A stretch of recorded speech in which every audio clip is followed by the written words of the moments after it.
Assalamualaikum handangan taulan, salim sapaan lun buka sastra. Kisah lun puo Aceh Selatan, kampung labuhan tempat ulama. Darussalam tempat dronenyan, aulia Tuhan gure ulama. Tentu joblah iradah Tuhan, blang porosinan lahi ulama. Di masa ubun abuya menuntut, abuya nebun pasidra ulama. Niba Abu Ali nama lun sebut,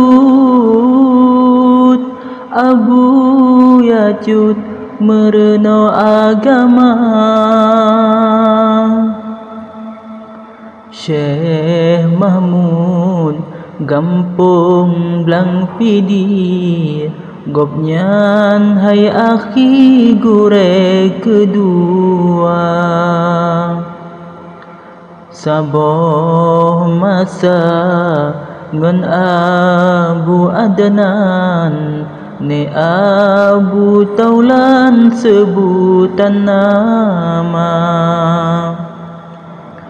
Abu Hasan dikrung kale, di Indrapuri hasballah nama. Nemerno tajwid sinan hairakan, qiraah Quran sinan nemulang.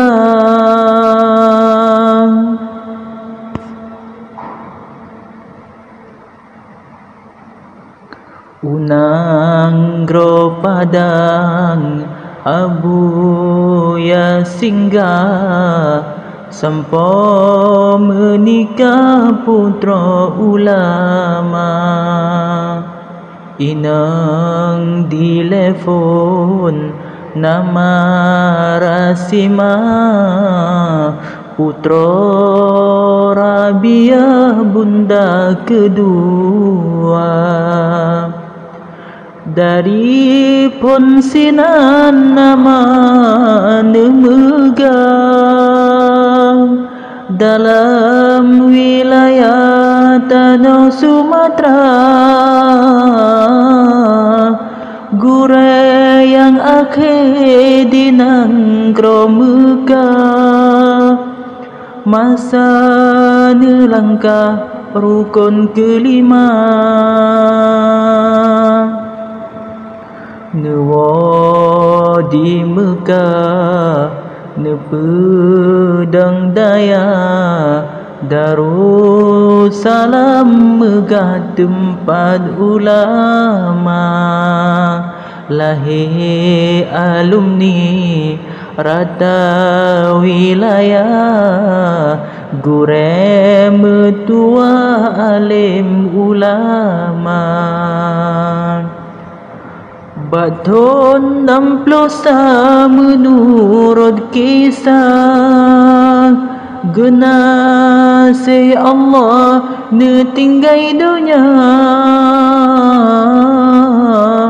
Baton 60 menurut kisah, genasi Allah netinggai dunia.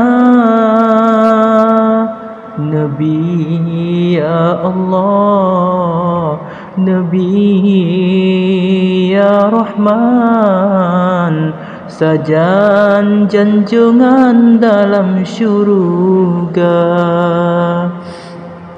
Nabi ya Allah, Nabi ya Rahman, sajan junjungan dalam syurga.